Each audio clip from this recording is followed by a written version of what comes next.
Tengan todos buenos días. Vamos a continuar con nuestros contenidos. Es un gusto para mí estar compartiendo con todos ustedes una semana más, una oportunidad más que tenemos para enriquecer nuestro conocimiento, para ser mejores cada día. Vamos a hablar en esta ocasión sobre las técnicas de comunicación, otras técnicas de comunicación. Pero antes de iniciar quería hacer un pequeño repaso sobre la clase anterior.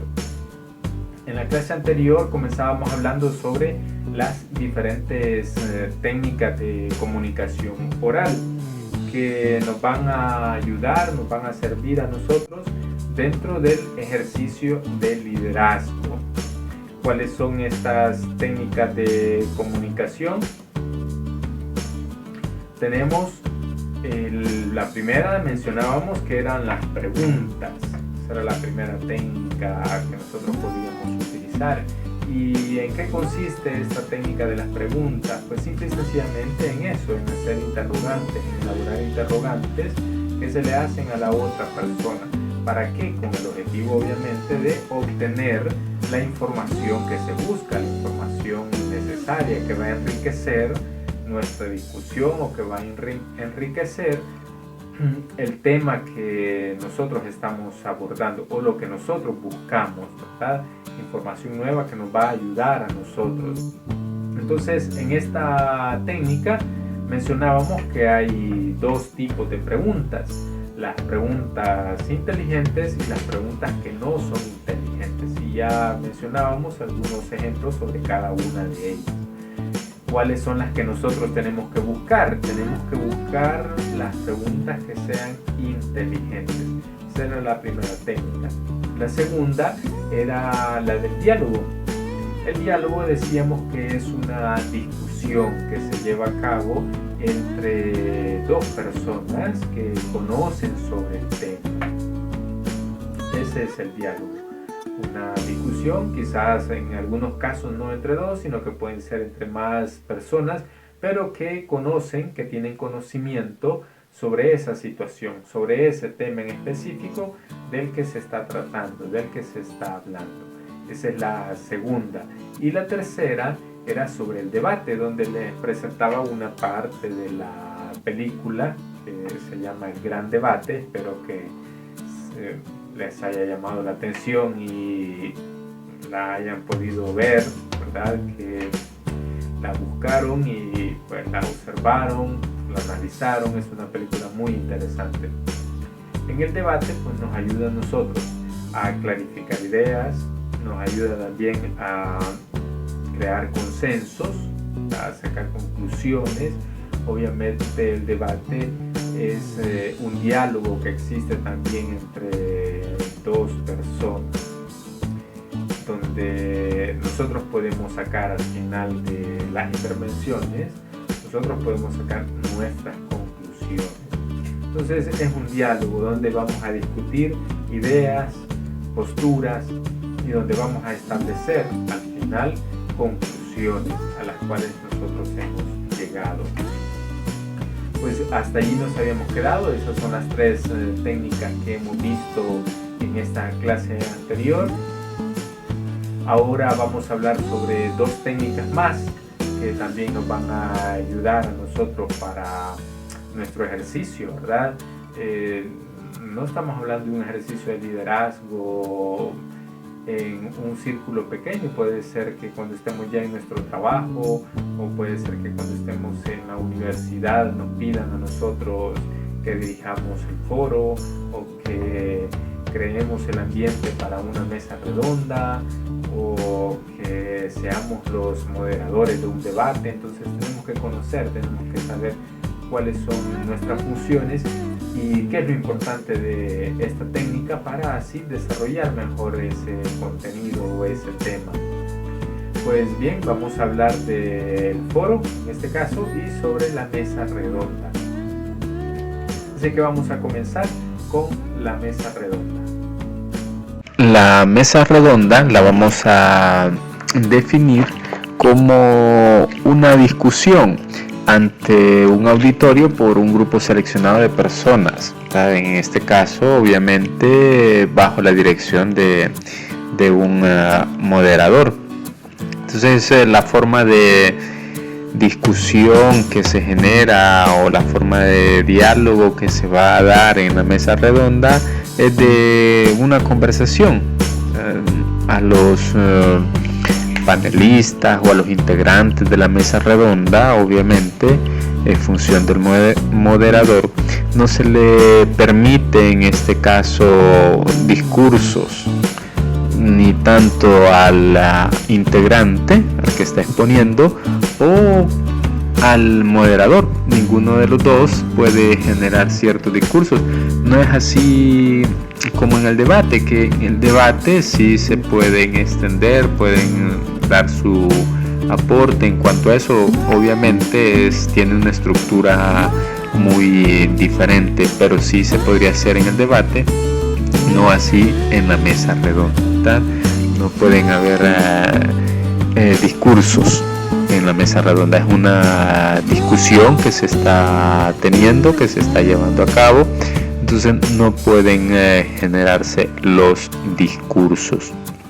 Veamos cuáles son las características de esta técnica. Las características son las siguientes. La atmósfera puede ser formal o informal. Ya decíamos en las técnicas anteriores también, la mayoría de técnicas tiene una atmósfera individual, como informal, como el de las preguntas, como el del diálogo, que son atmósferas un poco más informales. También podemos decir que una de las características es que no se puede generar un control completo por parte del moderador, ya que los integrantes en algunas ocasiones puede ser que ignoren las preguntas del moderador, ¿verdad? Que no respondan o que lo hagan de la forma que no tienen que hacerlo de acuerdo al moderador. Entonces, por eso es una atmósfera un poco informal, ¿verdad? Que tiene esa posibilidad. También puede exponer y enfocar diferentes puntos de vista. ¿Esto qué quiere decir? Bueno, en relación a algunas situaciones, algunos hechos que pasan, entonces los puede enfocar, como hay varias personas en la discusión, entonces se pueden enfocar desde diferentes puntos de vista. Entonces esto nos permite a nosotros tener una visión diferente, más amplia o más clara del tema que se está abordando. Hay diferentes aristas desde las que pueden aportar y de las que se pueden sacar conclusiones. La siguiente es el máximo de interacción entre los integrantes de la mesa redonda. Entonces va a permitir una interacción mayor entre los integrantes. El diálogo va a ser más ameno, más fluido, y se le va a permitir a los demás interactuar entre ellos, ¿verdad? Esa es una de las características. A menudo, pues obviamente debe de aumentar el interés por parte de los espectadores, de los que se encuentran presentes, debido a esa discusión, debido a esa presentación activa del tema. Y el siguiente es que la mesa redonda es un método útil para definir los puntos de vista que tienen y llegar a acuerdos. Entonces la mesa redonda nos va a ayudar a nosotros para conocer los espacios donde estamos en desacuerdo y para llegar a acuerdos. Esta mesa redonda, esta técnica de la mesa redonda es muy importante, muy útil para aclarar, esclarecer ciertos puntos de vista que nosotros tenemos acerca de diferentes temas. ¿Para qué podemos elegir este método de la mesa redonda?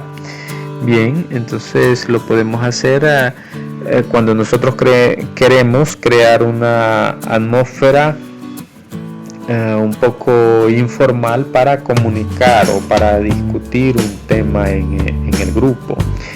También para identificar y explorar distintos problemas, distintas situaciones que nosotros queremos. También para eso se puede utilizar la mesa redonda, para facilitar una comprensión mayor por parte de las personas que se encuentran presentes, o si estamos frente a un auditorio, pues para facilitarle al auditorio la comprensión acerca de ese tema.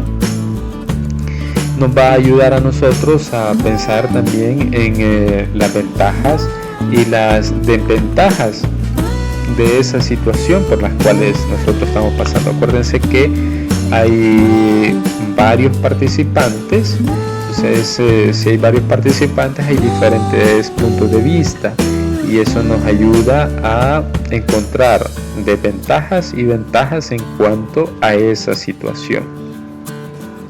También nos sirve para motivar al grupo. Nosotros queremos hablar sobre un tema donde queremos motivar a las personas, entonces podemos elegir la técnica de la mesa redonda.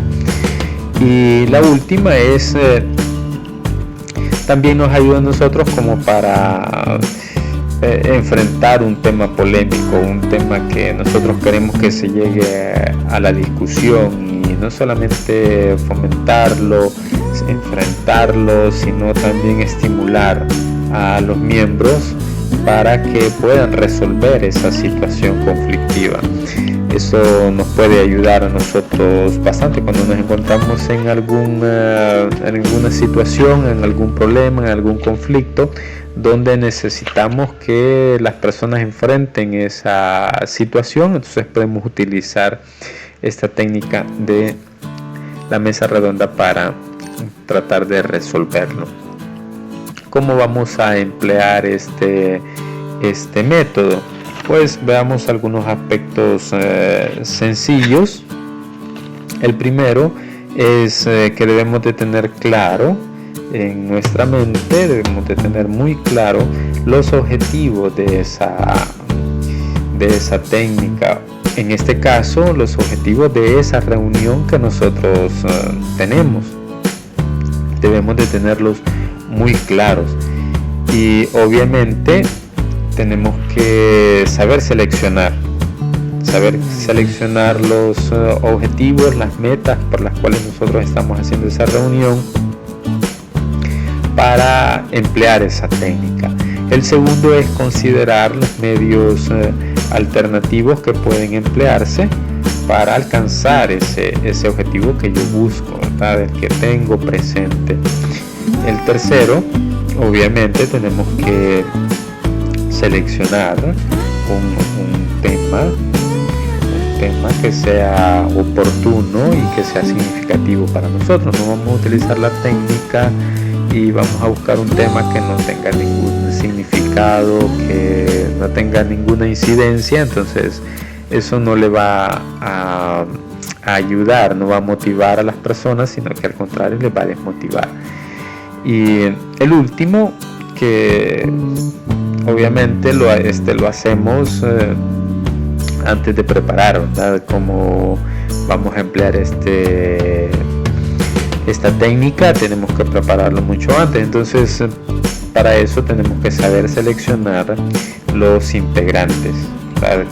Tenemos que hacerlo con mucho cuidado, ya que estas personas son las que le van a dar esa movilidad, le van a dar ese espacio, esa apertura, y nos van a aportar ese conocimiento sobre ese contenido. Entonces tenemos que buscar personas que tengan conocimiento de ese tema, de esos hechos o de esas situaciones, ¿verdad?, que se nos están presentando, para tener diferentes puntos de vista.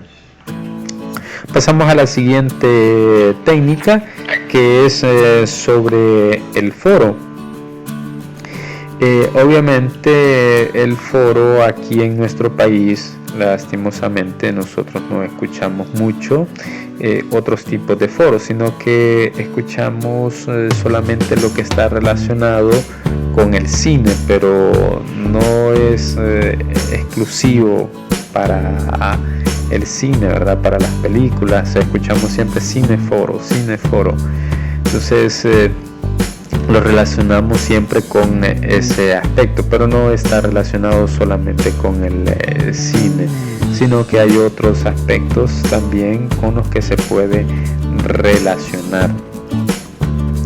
Para que tengamos una idea, obviamente podríamos relacionar el foro con una lectura.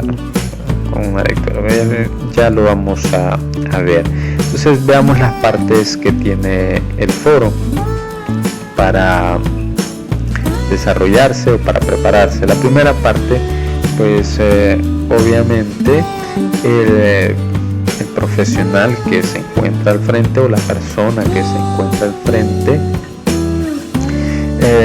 da unas claves de la temática que se va a tratar. En este caso, si es una película, yo les he puesto aquí una película porque es lo que más relacionamos nosotros, para que así las personas que están ahí, los espectadores que estén pendientes de ella, ¿verdad? Si vamos a hacer un cineforo, entonces antes de comenzar a proyectar la película, entonces se dan algunas claves, algunas pautas sobre sobre la película y sobre lo que nosotros estamos buscando, para que así las personas estén atentas y puedan encontrar lo que nosotros les hemos indicado desde el inicio. Si es el caso de una película, pero imagínense que sea un texto, un libro, entonces primero se le dan las claves de esa lectura y luego se lee, que es la segunda parte. En este caso, como es un cineforo, proyectamos la película. Luego la tercera, que es donde ya este profesional, este experto, esta persona que está al frente, realiza el análisis ya de la película, del contenido. Entonces esto nos ayuda a nosotros a que podamos ampliar y reafirmar nuestro conocimiento, ya no solamente por parte del expositor, sino que lo que nosotros hemos visto y lo que nosotros hemos analizado también. Entonces, como les decía, no solamente existe el cineforo, ¿verdad?, sino que también hay otras formas de hacerlo. Aquí les colocaba yo algunos, como por ejemplo el teatro foro. También se podría hacer. Nosotros vemos una obra teatral y luego la analizamos, luego la reflexionamos. Entonces a eso le llamamos teatro foro. O con respecto a un libro también puede ser una lectura, entonces sería libro foro, ¿no? O si es una exposición fotográfica que nosotros presentamos y luego las discutimos, entonces sería en este caso fotoforo. O si es una música o si es una canción la que vamos a analizar y vamos a reflexionar, entonces es así sucesivamente, le vamos llamando musicaforo o musiforo. Entonces esto depende del tipo específico de actividad en la que se va a realizar el foro. Entonces no es algo específico del cine, sino que se puede utilizar para otros aspectos. Ustedes lo pueden utilizar para otros aspectos. ¿Cuáles son las características del foro?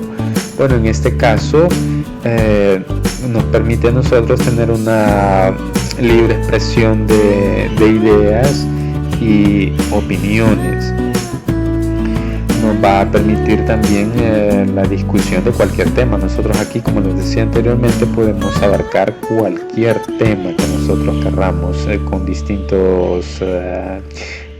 distintas herramientas, ¿verdad? Puede ser un texto, un libro, puede ser un poema, puede ser teatro, puede ser música, lo que nosotros querramos. Entonces nos va a permitir a nosotros discutir cualquier tema. Puede ser un aspecto de la naturaleza, ecología, cuidado del medio ambiente, lo que nosotros querramos, lo que nosotros pensemos que se pueda discutir. También este tiene una atmósfera informal, ¿verdad? La anterior, la mesa redonda, puede ser una atmósfera tanto informal o formal. En este caso también es una de las características del foro, que puede ser algo informal, un ambiente, ¿verdad?, que nos permita a nosotros dialogar, platicar libremente. Este foro obviamente se va a realizar generalmente al finalizar una actividad. No podemos realizar un foro 3 días después de haber visto la película, en este caso, o una semana o 2 semanas después de haber visto la obra de teatro. No, tiene que ser de manera consecutiva, ¿verdad?, seguida después de la actividad que va a generar interés. El siguiente es que aquí se tiene que distribuir el uso de la palabra. Obviamente el moderador tiene que distribuir el uso de la palabra, y es aquí uno de los papeles importantes de quien modera, para que no solamente una persona, imagínense, hay 6 personas discutiendo, no solamente una va a pasar toda la hora hablando, ¿verdad?, sino que aquí depende mucho de la astucia del moderador para distribuir adecuadamente el uso de la palabra. Y no solamente el uso de la palabra de los participantes, sino que de los que se encuentran discutiendo, sino también que puede ser el uso de la palabra de las personas que están ahí presentes, ¿verdad? Entonces se puede entablar un diálogo entre los expertos en este caso y las personas que se encuentran escuchando, las personas que están ahí presentes participando. Y la última, pues les decía que es también una de las atribuciones del moderador, pues es limitar el tiempo a los participantes. En cuanto a la organización, ¿qué podemos decir? Bueno, que el moderador es el que va a iniciar el foro, tiene que iniciar presentando el tema que se va a discutir. También él es el que tiene que señalar cuáles son las reglas, ¿verdad?, del foro, las que se van a seguir y tienen que cumplirse, obviamente. Y la tercera, pues es el encargado también de hacer una síntesis de las opiniones y, si se dan, de las conclusiones que se generan. Entonces el moderador tiene que hacer una síntesis de todo eso, tiene que sacar también conclusiones. Entonces para esto debe de tener esa capacidad de análisis rápido, ¿verdad?, y poder presentarlas a las personas. ¿Cuáles son los pasos que debemos de seguir para una organización del foro? Pues bueno, primero tener presente nuestro objetivo, nuestro tema. Entonces tenemos que presentar el tema y el objetivo, presentar a los exponentes, a los panelistas, a los invitados, determinar el tiempo que se va a utilizar, si es 1 hora, si son 2 horas, cuánto tiempo va a tener inicialmente para generar la discusión cada uno de los participantes, mantener la atención, el interés por parte de las personas y de los integrantes también del foro, y evitar que se salgan del tema. Como es un diálogo, como es una discusión de ideas, entonces en algunos casos puede ser que alguno de los integrantes se salga del tema, entonces hay que regresar al tema que se está hablando, del que se está dialogando, del que se está poniendo en discusión. Obviamente también él tiene que finalizar la discusión, así como la inicia, así también tiene que finalizarla. Y obviamente concederles la palabra a los participantes. Les decía anteriormente, es obligación del moderador mantener ese interés y también ver que los participantes puedan expresar sus ideas. Entonces, tanto los que se encuentran al frente como los que están escuchando pueden participar y generar la discusión. En el caso del moderador, veamos qué es lo que necesita o qué es necesario. El moderador en este caso es fundamental, ¿verdad? Es fundamental, tiene que estar siempre. En muchas ocasiones nosotros vemos programas donde el moderador es el que menos está presente, entonces a veces los participantes se salen del tema que están en discusión y al final no hay una conclusión porque no han hablado del tema al que se les había invitado, sino que empezaron a hablar de otro tema y el moderador no supo orientarles adecuadamente. Entonces el moderador es fundamental en esta técnica, en el foro. ¿Cuáles son las funciones que tiene el moderador? Bueno, obviamente anunciar el tema, como les decía, tener presente su objetivo, el tema que van a discutir, que van a dialogar, describir la actividad que se va a realizar y declarar iniciado y finalizado obviamente el foro. Y uno de los aspectos importantes que no se nos puede olvidar, y aquí regresamos a la primera técnica que veíamos, que era el de las preguntas. El moderador es el que va a proponer las preguntas, él es el que va a orientar el rumbo de la discusión. Entonces, dependiendo de las preguntas que él elabore, que él realice, entonces así se va a dirigir el foro. Es por eso y es necesario que nosotros sepamos hacer las preguntas. Por eso al inicio comenzábamos con esta técnica, las técnicas de las preguntas. En todas las técnicas que nosotros veamos son necesarias las preguntas, en el debate, en la mesa redonda, en el foro, en el diálogo. Son fundamentales las preguntas, entonces tenemos que saber realizar las preguntas. Si un moderador en el foro realiza preguntas no inteligentes a los participantes, entonces obviamente eso va a generar malestar por parte de los participantes, quizás incomodidad, molestia. Entonces eso puede desviar el tema y al final puede ser que no lleguemos a una conclusión. Por eso es necesario que tengamos dominio de la técnica, y no solamente de esta técnica sino de las otras técnicas, para que sepamos preguntar, sepamos orientar hacia dónde nosotros queremos llegar y alcanzar así nuestro objetivo. Pues bien, esto es lo que quería compartir con ustedes, estas dos técnicas sobre la comunicación oral, ¿verdad? Les decía, esto tiene que ayudarnos a nosotros, a ustedes, les va a ayudar mucho ya en sus estudios superiores, cuando les toque dirigir un foro, les toque dirigir un debate, que se hace mucho en la universidad, en discusiones que se hacen en clase o discusiones que son un poco más amplias.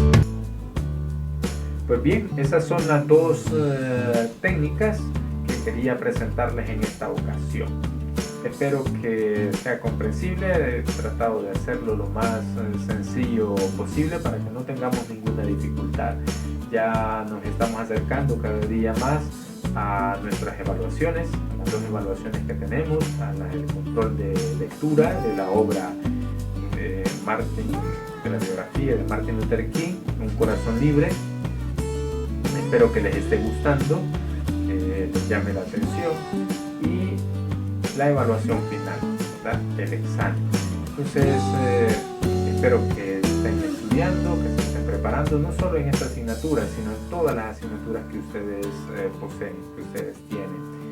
Porque obviamente segundo año tenemos que salir lo mejor posible para que así en la universidad no tengamos ninguna dificultad, no se nos presenten tantas dificultades, inconvenientes, sino que se nos haga un estudio más tranquilo, más llevadero, más adecuado a nosotros. Así que muchas gracias, jóvenes, espero que les salga bien durante esta semana lo que ustedes se proponen y a echarle, ¿verdad?, a seguir, que cada vez falta menos. Así es que nos vemos hasta la próxima. Les dejo el tiempo para las preguntas.